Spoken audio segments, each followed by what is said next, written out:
The old man had one boot planted on wet concrete and both hands under a machine that could have crushed his fingers flat, and for 3 full seconds, Cal Dougherty considered minding his own business.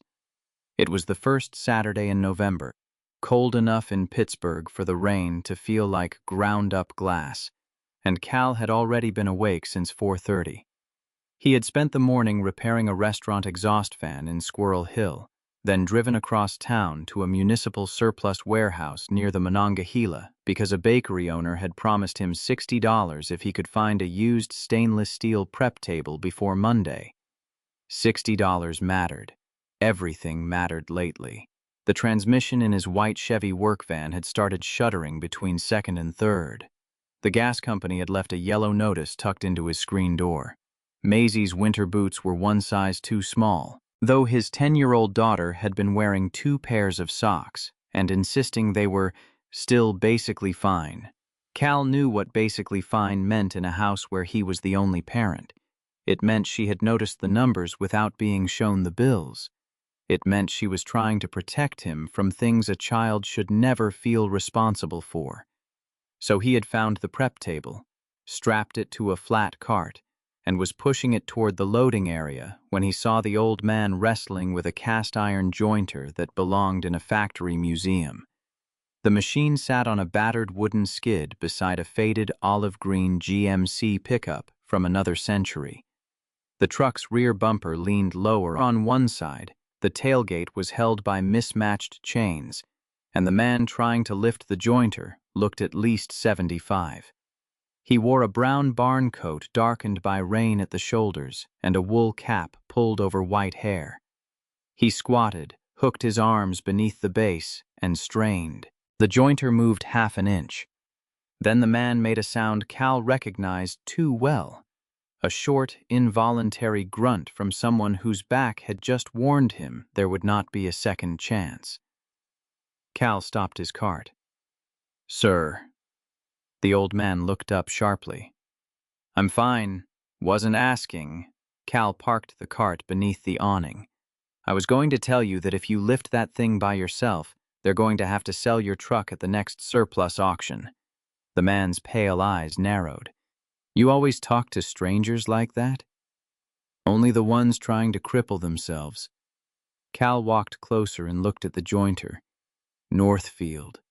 Old one. 1958. Pride immediately replaced suspicion in the man's voice. 3 horsepower, cast bed, original fence, and roughly the weight of a refrigerator full of bricks. 286 pounds. Of course you know. Cal glanced toward the truck.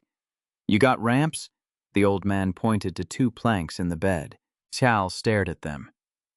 "Those are not ramps. Used them for 40 years. Then they've been bad ideas for 40 years. For the first time, the old man almost smiled. Cal pulled a folding aluminum ramp from his own van, set it against the tailgate, then found a moving strap and looped it around the jointer's base. "We're not deadlifting it. We tilt, slide, and use leverage. You guide the top. I take the weight. I can take my share. You can take the part that doesn't put you in an ambulance." The old man bristled, but he obeyed. Together they rocked the machine onto a dolly, rolled it to the truck, then pushed it up the ramp inch by inch. Rain blew beneath the awning and dotted the dark iron. Cal's shoulders burned before the jointer finally settled against the truck bed with a deep metallic thud. The old man rested both palms on the tailgate and breathed through his nose. Cal folded the ramp. "There. You get to keep your spine. You got a habit of giving orders?" "I've got a daughter. It comes with the uniform." The old man looked toward the van and saw a paper snowflake taped inside the passenger window beside a pink backpack. "How old?" "10. Mine's 42. Does she still ignore you?" "Professionally." That surprised a laugh out of Cal. The old man opened the passenger door of the GMC and brought out a dented thermos and 2 paper cups. "Coffee? If it's hot. It'll take paint off steel." "Perfect." They stood beneath the loading awning while cold rain bounced off the parking lot. The coffee was terrible, burnt down to something nearly medicinal, but Cal drank it gratefully. The old man introduced himself only as Everett. He said he had bought the jointer because he was fixing up an old machine shop in Hazelwood and because modern tools had too many plastic feelings. Cal told him he repaired buildings, restaurant equipment, rental properties, old houses, loading docks, and pretty much anything else that could be fixed with his hands and did not require a license he didn't possess. "You a contractor?" Everett asked. "On paper. What's that mean? Means I've got insurance, a tax ID, 3 ladders, 1 van, and a business account that occasionally frightens me." Everett sipped his coffee. "You work alone?" "Most days." "By choice?" Cal looked out at the rain. "By economics." He did not usually tell strangers about Nora. He especially did not tell wealthy-looking strangers, poor-looking strangers, customers, salespeople, or anyone else who might respond with that softened expression he had come to hate. But Everett did not look at him with pity. He waited. Cal surprised himself. "My wife died 4 years ago. Aneurysm. She was 33. Maisie was 6. Before that, I was a foreman for a commercial interiors company. Nights, weekends, overtime when they needed it. After Nora died, I couldn't make the schedule work with a kid. Started taking smaller jobs so I could control my hours." Everett stared into his coffee. "Good reason. Not a profitable one. Profit's not the only way to measure whether something is worth doing." Cal glanced at him. That sounds like something a man says after he already made enough money. Everett's mouth tilted. "Maybe." He asked for Cal's business card. Cal handed him one from the glove box, edges softened from months in a rubber band. "Dougherty Repair and Maintenance. Plumbing fixtures. Carpentry. Light commercial. Emergency service." Everett read it twice and slipped it into his barn coat. "I might need somebody." "For what?" "Building. That narrows it down." "You'll hear from me." Cal shook his head. "You don't owe me work because I helped with the jointer." Everett's eyes sharpened. "Didn't say I owed you anything." "Good. You always this suspicious?" Cal picked up the prep table cart. "Only when old men with dangerous machinery start making mysterious promises." Everett lifted his thermos in salute. Cal drove away believing he would never see him again. 5 days later, at 6:18 in the morning, Cal's phone rang while he was packing Maisie's lunch. She sat at the kitchen table in their narrow duplex in Greenfield, eating cereal beneath the yellow light over the stove and drawing tiny windows on a cardboard model of a row house.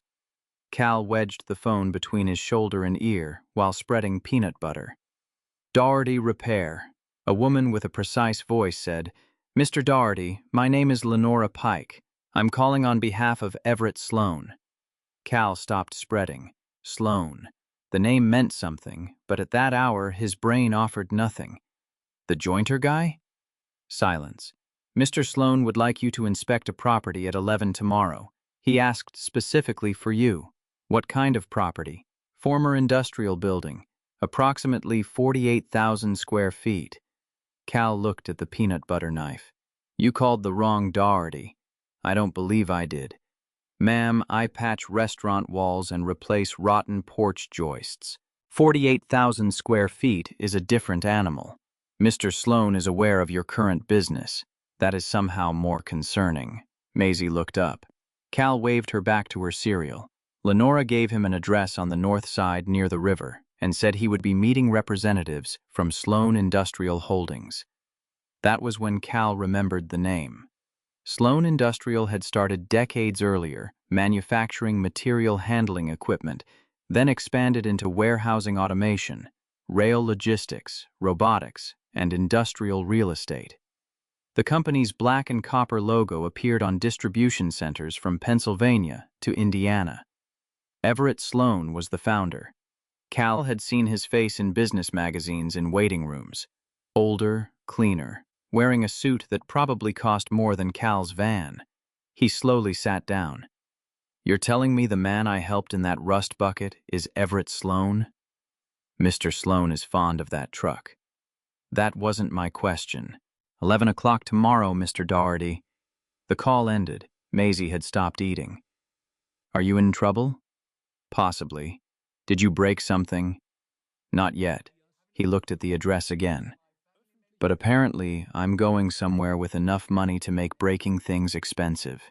The next morning, Cal wore his only Navy sport coat over a clean work shirt because he could not decide whether he was attending a construction meeting or walking into a practical joke. The address led not to the industrial building, but to Sloan Industrial's headquarters downtown, a 40-story slab of dark glass overlooking the Allegheny. Cal parked his van in a garage where the hourly rate was more than he paid for lunch, wiped drywall dust from the passenger seat out of reflex, and rode an elevator that moved so smoothly he barely felt it. A receptionist brought him to a conference room with windows from floor to ceiling. The city stretched below in gray November light, bridges crossing the river like narrow ribs. Everett was nowhere in sight. Instead, a woman stood beside the table reading from a tablet. She was tall, dark-haired, and dressed in a charcoal suit with no jewelry except a plain gold watch. Her face was striking rather than soft, with a straight nose, steady gray eyes, and the composed expression of someone who never entered a room without knowing why everyone else was there. Mr. Dougherty, it was not a question. That depends what the next sentence is. Her eyes lifted. Mara Sloan. She did not offer her hand. Cal understood immediately. Everett's daughter. Yes. Where is he? At home. He believes you are meeting our facilities director at the old Hazelwood property. Cal set his folder on the table but did not sit. So this isn't that meeting. No. Does your father know I'm here? Not precisely. Cal stared at her. That's an interesting use of precisely. Mara placed the tablet down. My father is 78 years old. He has a history of involving himself with people impulsively. He has also become increasingly interested in spending large sums of money on a vocational project that has little business rationale. I'm still waiting for the part where I fit into this. You met him by chance. You learned who he was. Within days, he requested that you be considered for work on a multi-million-dollar rehabilitation project. Cal felt something in his chest settle into a hard, quiet place. I didn't know who he was. Perhaps. No, not perhaps. She watched him without blinking. We ran a standard due diligence review. You ran what? Your company has been late on 2 insurance payments. Your business checking account was overdrawn in August. You have approximately $23,000 in medical and personal debt. Your commercial contractor registration is current, but your business has no employees. You never completed the construction management program you entered at Community College of Allegheny County. You also had a civil claim filed against you last year over a disputed kitchen renovation. Cal said nothing for several seconds because anger, when it came suddenly enough, could make a man stupid. He looked past Mara at the river instead. The kitchen claim was dismissed. I know. The debt is from my wife's hospital bills and funeral.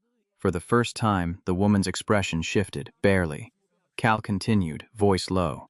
The insurance payment was late because a property management company owed me $11 grand and decided 90 days meant whenever they felt like it. The construction program ended because my daughter became the only person in my house who still had a mother to miss. He turned back toward her. Anything else you want to know, you could try asking. Mara opened a slim leather folder and removed an envelope. I am not interested in humiliating you.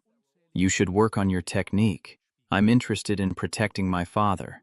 From a guy who helped him move a machine? From anyone who might use his loneliness. She slid the envelope across the table. This is $25,000. It is not an admission of wrongdoing, and it requires nothing except that you decline any private business arrangement with him and route future communication through this office. Cal looked at the envelope. $25,000. The number did not feel real at first, then it became painfully specific. Transmission, gas bill, Maisie's boot, credit card. 2 months of rent in advance, the dental work he had postponed, the tools he needed but kept borrowing, a cushion, sleep. For one dangerous moment he imagined taking it. He imagined walking into the gas company with the balance paid, buying Maisie boots without checking the clearance rack, replacing the van before it stranded them on the parkway. Mara saw the pause and misread it. Her shoulders relaxed by half an inch. That did more than the background check to make Cal angry. She thought she had found the price. He picked up the envelope, felt its weight, then opened his folder and removed the printed estimate he had prepared for the building he thought he was going to inspect. He set the estimate on top of the envelope and pushed both back. "That's my hourly diagnostic rate," he said. Mara frowned. "What?" He tapped the estimate. $95 for the first hour, $70 after that. I drove here expecting to work. You took 20 minutes. You can mail me $32 if it helps your accounting department. Mr. Doherty, Cal, I am trying to resolve this respectfully. No. You're trying to buy the version of me you already decided was real. Her jaw tightened. People have taken advantage of my father before. Then be angry at them. You don't know what happened. You're right. And you don't know me. He picked up his folder. Your father didn't offer me money. He offered me a cup of bad coffee. I didn't ask where he lived, what he owned, what his last name was, or whether he had a daughter in a glass office who thinks poverty is evidence. Color rose faintly along Mara's neck. That is not what I said. It's what you meant. Cal walked toward the door, then stopped. One more thing. If you're trying to protect your father, maybe ask him what he wants before you decide he's too old to know the difference between a friend and a thief. He left the envelope on the table. Behind him, Mara said nothing. I expected anger to feel better on the drive home. It did not. It sat beneath his ribs like a swallowed nail. By 3 o'clock, he was kneeling beneath a sink in a bakery kitchen, replacing a corroded shutoff valve while the owner complained about water pressure. At 5:15, he picked Maisie up from the neighbor who watched her after school. She came running down the steps in a red coat and immediately noticed his face. Bad rich person meeting? Cal looked at her. How do you know it was a rich person meeting? You wore the jacket that makes you look like a substitute principal. He laughed despite himself. Yeah. Bad meeting. Did you yell? No. Good. Why is that good? You always say the person who starts yelling, usually already lost. Cal opened the van door for her. I need to stop letting you hear me talk. They had boxed macaroni and frozen peas for dinner. Cal did not mention the check. He especially did not mention how badly he could have used it. After Maisie went to bed, he sat at the kitchen table staring at the gas company notice and hated that refusing money could feel noble at noon and irresponsible by midnight. Pride did not warm a child's bedroom. Dignity did not repair a transmission. He knew that. He also knew some money cost more than it paid. 2 evenings later, someone knocked hard enough on the duplex door to rattle the little mirror in the hallway. Cal opened it and found Everett Sloan in his barn coat, wool cap in hand. Mara stood 1 step below him on the porch. She was not wearing a suit. She had on jeans, a dark sweater, and a long black coat beaded with rain. Without the conference room around her, she looked less formidable and more exhausted. Everett pointed at Cal. You made my daughter cry. Mara closed her eyes. Dad. Cal blinked. I seriously doubt that. Fine. She didn't cry. She got quiet, which is worse. Means she's thinking. This isn't necessary. It is if you two insist on behaving like welders fighting over the last good extension cord. Everett stepped forward. Can we come in? Cal looked toward the living room. Maisie sat on the rug building a bridge from wooden blocks. I have my daughter. Excellent. Maybe she's the adult. Maisie called, I heard that. Everett grinned. Cal stepped aside. Mara hesitated before entering, and he noticed she looked at the scuffed floor and second-hand furniture without the faintest trace of contempt. That irritated him less than expected. Everett introduced himself to me and was immediately ordered to inspect the bridge. Within 5 minutes, he was on one knee discussing load distribution, while Mara stood awkwardly near the coat rack. Cal gestured toward the kitchen. Coffee? Yes. Yes. It's not from a machine that knows your net worth. I deserve that. The answer surprised him. He poured 2 mugs. Mara wrapped both hands around hers but did not drink. I owe you an apology. Cal waited. A real one, she added. Not one written by legal. That's encouraging. She looked at him. The controlled executive was still there, but something beneath it had cracked open. I investigated you because 4 years ago my father trusted someone he should not have. A man named Douglas Reeve. I was a restoration contractor. He met Dad after my mother died. He was charming, attentive, always available. He started with small projects, then investments. He convinced Dad to finance a development partnership. The contracts were deliberately confusing. By the time I understood what he had done, almost $3 million had moved through companies Reeve controlled. Cal leaned against the counter. Did you get it back? Most of it. Then what's still hurting? Mara's eyes shifted toward Everett in the next room. He made my father feel stupid for trusting him. In court, Reeve said lonely old men were easy. Dad heard him. Her voice tightened. The money was recoverable. That sentence wasn't. Cal's anger did not disappear. It changed shape. He looked at Everett, who was now allowing Maisie to explain why her block bridge required a toll booth. The old man's face was animated, patient. Cal could imagine what losing a wife had done to a house like that. He could imagine silence after decades of companionship. So when he came home talking about some contractor from a warehouse parking lot, I saw the same pattern beginning. Mara looked directly at him. But fear does not excuse what I did.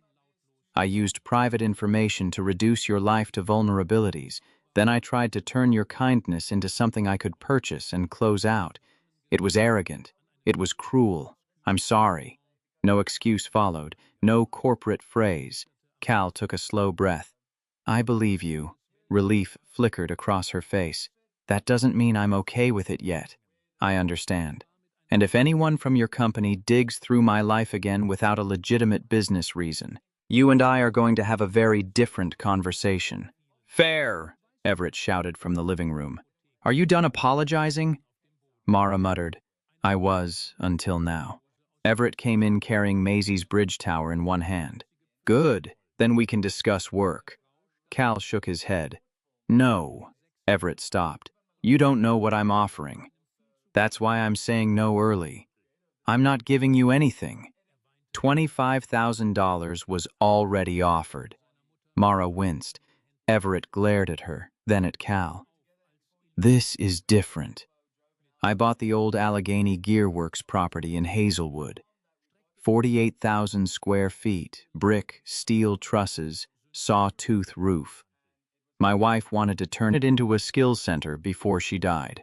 Woodworking, welding, automotive basics, electrical training, building maintenance, teenagers aging out of foster care, veterans changing careers, adults who need a second start, not a charity where everybody takes pictures holding giant checks, a place where people learn something useful.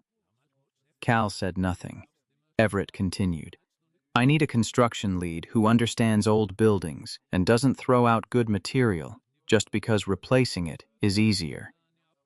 I asked for you because you looked at that joiner and saw how to move it instead of telling me to buy a new one. That does not qualify me to run 48,000 square feet. Agreed. Everett smiled. So bid on a smaller piece. The arrangement Everett proposed was the opposite of a handout. 3 local firms would bid on the first phase. Rehabilitation of an 8,000 square foot workshop wing, new electrical service, code-compliant exits, restroom upgrades, roof repair, fire separation, heating, and reuse of as much original material as practical. Cal could bring subcontractors. Sloan's foundation would provide stamped drawings and required engineering. Selection would be based on price, schedule, safety plan, and preservation approach. Mara would not score his bid, neither would Everett. "You'll lose," Everett told him cheerfully. "Probably, but you'll lose honestly. You have a strange sales technique." "Worked on my daughter." Mara gave her father a flat look. Cal spent the next 10 days preparing the most serious estimate of his life. He called electricians he knew, a plumber from his old commercial crew, a roofer who still answered his texts, and a retired estimator named Leon Barnes, who charged him 2 dinners and a case of root beer to review quantities. Maisie colored beside him while he measured plans at the kitchen table. He found places where old maple workbenches could be restored instead of replaced, where existing conduit could remain, where masonry only needed repointing rather than demolition. He also found expensive problems and refused to pretend they were cheap. His number came in 11% below the highest bidder and 4% above the lowest. He assumed that meant he had lost. Then Lenora called. The committee selected Doherty Repair. Cal stood in the parking lot outside a tire shop staring at the phone. Why? Highest technical score. Best phasing plan. Your allowance for concealed conditions was considered realistic. Who was on the committee? Facilities, foundation operations, an outside architect, and a community representative. Mara? No. Everett? High was specifically excluded after attempting to bribe the committee with donuts. In the background, Cal heard Everett yell, "They were pastries!" Cal laughed for nearly a full minute. The project nearly broke him anyway. Cal hired 2 men full-time, including Jerome Pitts, a 56-year-old carpenter who had been laid off when a millwork plant closed, and Luis Mendoza, a young maintenance technician with welding experience and a new baby at home. Cal subcontracted the trades he could not legally self-perform and spent his days coordinating inspections, deliveries, demolition, invoices, and surprises hidden behind 80 years of walls. The old gearworks smelled of brick dust, rust, damp lumber, and cold iron. Sunlight fell through the sawtooth roof in pale diagonal sheets. Old employee names were scratched into columns. Rusted hooks still hung from ceiling rails. Everett appeared 3 mornings a week, carrying the same steel thermos and an endless supply of opinions. Mara came less often, usually with foundation staff or architects, and stayed professionally distant from Cal. He appreciated that. He also began noticing things he had not expected. She knew the building. Not like an executive touring an asset, but like someone who remembered it. She could point to the corner where her mother had kept an office 25 years earlier when Helen Sloan ran the company's apprenticeship program. She knew which stairwell Everett had fallen down in 1989 and which loading dock used to freeze every January. One afternoon, Cal found her standing alone beside a faded wall where someone had painted height marks and children's names. "Mine," she said when he asked. "Dad used to bring me here Saturdays. My mother would be upstairs doing payroll. I thought the whole place belonged to me." "Technically, it probably did eventually." Mara smiled faintly. "That's exactly the kind of sentence I hate." Cal studied her. "Why?" "Because inheritance makes people assume ownership and earning are the same thing. They're not." "No." She looked toward the workers. "That's why I work the way I do." Cal almost told her that working hard did not automatically make a person less lonely. He decided he had not earned that sentence yet. They found the structural problem in January, 3 weeks before the first major inspection. Jerome noticed daylight where daylight should not have existed above the west workshop. Cal rented a lift and went up. At the connection between an old steel roof truss and a masonry-bearing pocket, decades of moisture had eaten away part of the seat angle. Someone had concealed it years earlier behind sheet metal. The truss had not failed, but the remaining steel was badly sectioned. Cal shut down half the wing immediately. The engineer could not visit until Monday. The closure threatened the schedule, a grant milestone, and a public training launch Everett had already promised to 3 nonprofit partners. On Friday afternoon, Mara arrived with Sloan Industrial's CFO, Grant Bell, who regarded Cal's little contracting company with the kind of politeness that was merely contempt wearing a tie. "You shut down demolition over surface corrosion?" Grant asked beneath the truss. "Not surface." Cal showed him photographs. "Bearing loss. Has it moved?" "Not enough to see." "Any cracking in the masonry?" "Minor." "Then why stop work before engineering review?" "Because if I'm wrong, we lose 3 days. If I'm right and keep men under it, the calculation changes." Grant looked at Mara. "This is exactly the risk of using a contractor without large project experience. They protect themselves by stopping everything." Cal felt heat rise in his face. Mara did not immediately defend him. That hurt more than he expected. She looked at the truss, then at Cal. "What do you recommend?" "Temporary shoring today. Engineer Monday. No loaded work beneath that bay." Grant exhaled sharply. "That could cost $30,000. Then it costs 30. Easy to say when it isn't your money." Cal's gaze hardened. "It is my name on the safety plan. Your name is on a contract we can terminate for schedule failure." The old humiliation returned. The conference room. The envelope. The assumption that need would make him bend.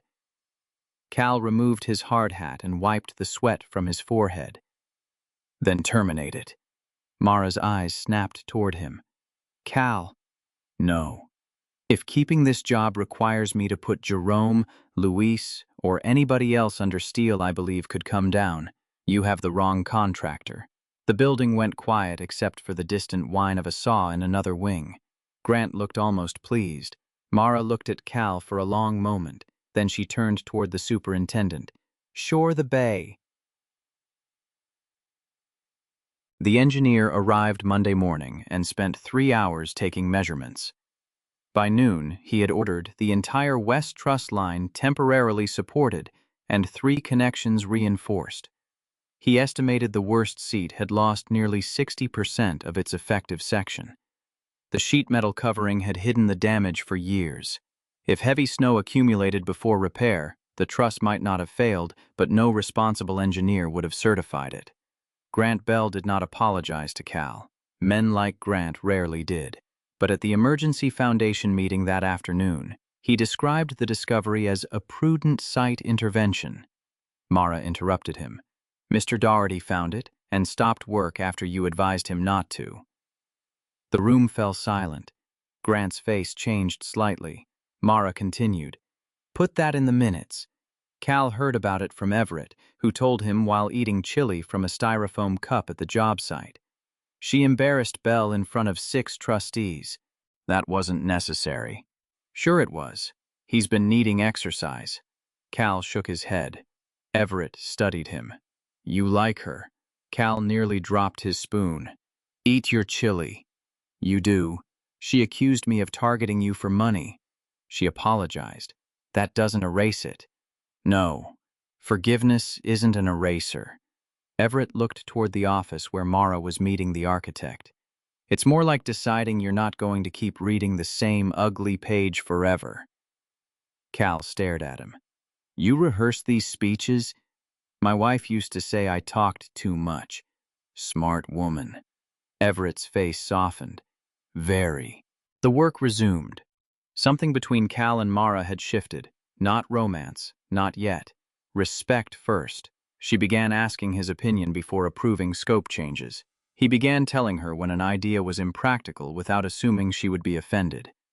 Once, when she suggested polished concrete throughout the classrooms, he told her, "Looks great in photographs. Sounds like a bowling alley when 30 teenagers are using grinders." She changed the specification. Another time he proposed salvaging old locker doors as wall panels, and she said, "That is either brilliant or hideous." They built a mock-up. It was both. They used it anyway in the welding room. Maisie started coming to the site on occasional Saturdays, wearing a child-size hard hat Everett bought her despite Cal's protests. She followed Jerome around collecting scrap wood and drew floor plans at a folding table in the heated office. Mara, to Cal's surprise, was good with her without trying to be charming. She did not talk down to Maisie. When Maisie asked why rich people had boards of directors, Mara answered, "So somebody can tell them no before they become unbearable." Everett shouted from across the room, "Didn't work!" Maisie laughed so hard milk came out her nose. Later, while Cal cleaned up, he found Mara helping her build a small bookshelf from salvaged maple. Mara drove one screw crooked, frowned at it, and reached for the drill again. Cal said, "Don't force it. Back it out. I know how screws work. The wood disagrees." She gave him a look. Maisie whispered loudly, "Dad gets bossy around tools." "I've noticed." Cal stepped behind Mara, moved her hand slightly, and showed her how to keep pressure aligned with the bit. The screw seated cleanly. For a second, his hand rested over hers. Neither moved. Maisie said, "This is taking a weird amount of time." Cal stepped back so fast he nearly tripped over an extension cord.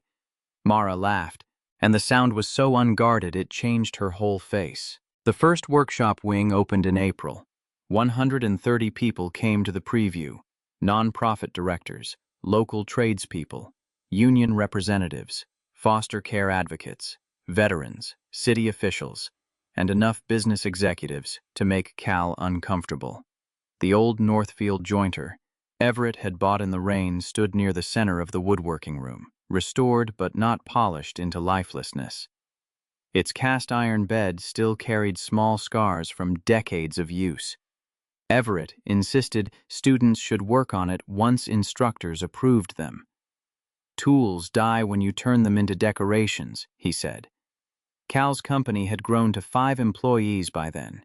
He had replaced the failing van with a used box truck purchased through a bank loan, not Sloan money. When Mara quietly asked why he had chosen financing at a higher rate than the foundation could have offered, he said, "Because I need to know I can pay for my own growth." She nodded. "Fair."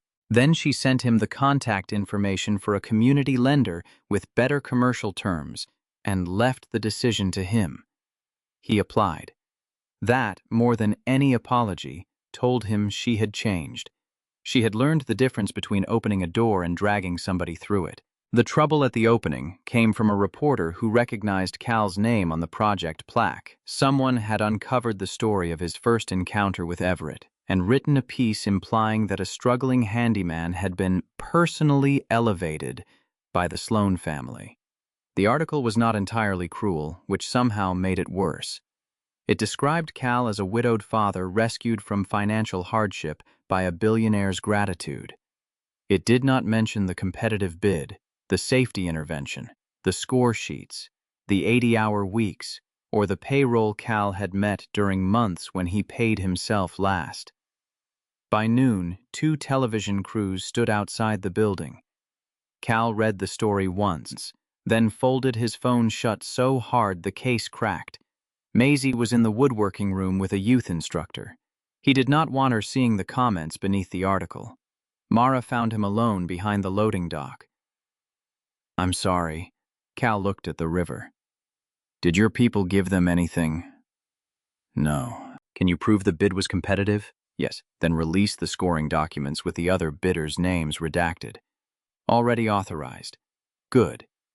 Mara waited. "Cal, I can make a statement." "About what?" "About your work." He shook his head. "No speeches about how you discovered some humble working man with hidden talent." She flinched because she knew exactly why he said it.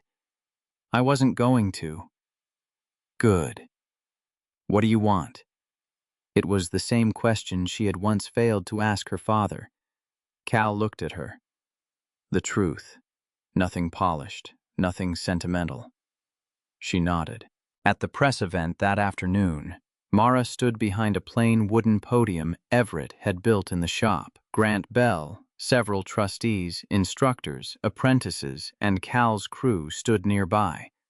Cal remained off to the side in a clean work shirt with a pencil still tucked behind one ear, because changing clothes had felt like surrendering evidence. Mara spoke about the training center for less than 5 minutes.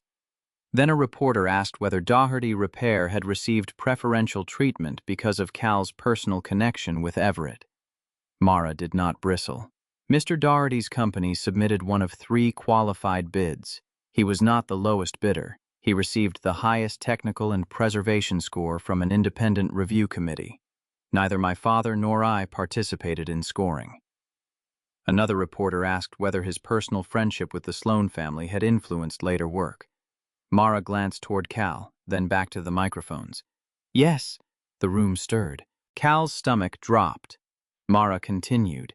It influenced how carefully we documented every decision because we knew assumptions would be made about him. It did not lower our standards. If anything, it raised the burden he had to meet. She paused. During construction, Mr. Doherty personally stopped work beneath a compromised roof truss despite pressure from one of our senior executives to maintain schedule. Engineering later confirmed severe structural deterioration. His decision protected workers and the project. That is not friendship. That is professional judgment. Somewhere behind Cal, Jerome murmured, "There you go." Grant Bell stared at the floor. The reporter tried again. Would he have received this opportunity without that chance meeting? Mara considered the question. Probably not. Silence. And that is uncomfortable because chance affects many careers. But opportunity and qualification are not the same thing. He received an opportunity by chance. I kept it by merit. She stepped away from the microphone. Cal did not thank her until everyone left. Evening settled through the high windows and turned dust in the air to gold. Everett had gone home exhausted. Maisie sat at one of the maple benches labeling drawers for screw sizes with Jerome. Mara stood beside the old jointer, fingertips resting on its iron fence. You told the truth, Cal said. You requested it. Most people edit truth when cameras arrive. I'm still learning. He looked at her. You were right about one thing that first day. Mara's expression tightened. That sounds dangerous. People do use money to get close to powerful families. Yes. And I was wrong about one thing. Which was? I thought your money was the reason you didn't trust people. Mara looked away. It was easier to blame the money than admit I was afraid. Cal nodded. Fear's expensive too. She smiled faintly. You always talk like this after 6? Only when I'm tired enough to stop editing. They stood in silence. Across the room, Maisie held up a crooked label and shouted, Dad, does this look straight? Cal called back. Not even a little. Can I keep it? He smiled. If you like it. Mara watched him. You really don't fix everything. Learning not to. By summer, the next phase of the Skills Center had funding, enrollment, and a waiting list. Doherty Repair became Doherty Building Services because Leon told Cal the first name sounded like a man who fixed garbage disposals from the back of a hatchback. Cal hired an office manager, moved estimating out of his kitchen, and began bidding small commercial rehabilitation projects unrelated to the Sloans. One of them was a neighborhood health clinic. Another was a church basement. The third was a warehouse office renovation that his company won without anyone knowing Everett. The first time Cal saw a contract with his own company name and a 6-figure total awarded solely on his track record, he sat in the van for several minutes and let himself feel proud. Not relieved. Not lucky. Proud. He took Maisie for ice cream that evening. She ordered the largest sundae on the menu and told him this was what success looked like. He told her success looked like finishing it without getting sick. She failed. Mara entered his life more slowly than money ever could have. She came to Maisie's school play and sat in the 3rd row with Everett, clapping too loudly when Maisie forgot one of her lines and improvised. Cal brought her to a neighborhood cookout where nobody knew or cared what company she ran, until an uncle asked what she did for work and she said, Industrial Systems. He replied, Sounds boring, then handed her a paper plate. She loved him immediately. Cal attended one Sloan industrial dinner and lasted 45 minutes before escaping onto a balcony. Mara found him loosening his tie. Overwhelmed? A man just explained wine futures to me. You should have escaped earlier. Your CFO asked if I owned a tuxedo. Do you? I own a black jacket that once attended a funeral. She laughed. They stood above the city, river lights trembling below. You know, Mara said, the first time you were in this building, I thought you were dangerous. You weren't completely wrong. Because you insult billionaires? I also leave sawdust everywhere. Her smile faded into something quieter. You made me see how much of my life I had organized around preventing betrayal. Cal leaned on the railing. You made me see how much of mine I'd organized around preventing dependence. Were we both wrong? Probably. That's unsatisfying. Life's rude that way. Everett died the following February, not dramatically, and not in the workshop he loved. His heart simply stopped in his sleep at home, one hand resting on the empty side of the bed where Helen had once slept. Mara called Cal at 5:42 in the morning. She did not speak for the first several seconds. He heard her breathing. Dad's gone. Cal closed his eyes. Maisie was asleep down the hall. I'm coming. You don't have to. I know. He found Mara sitting on the back steps of Everett's house in her coat, staring toward a yard silver with frost.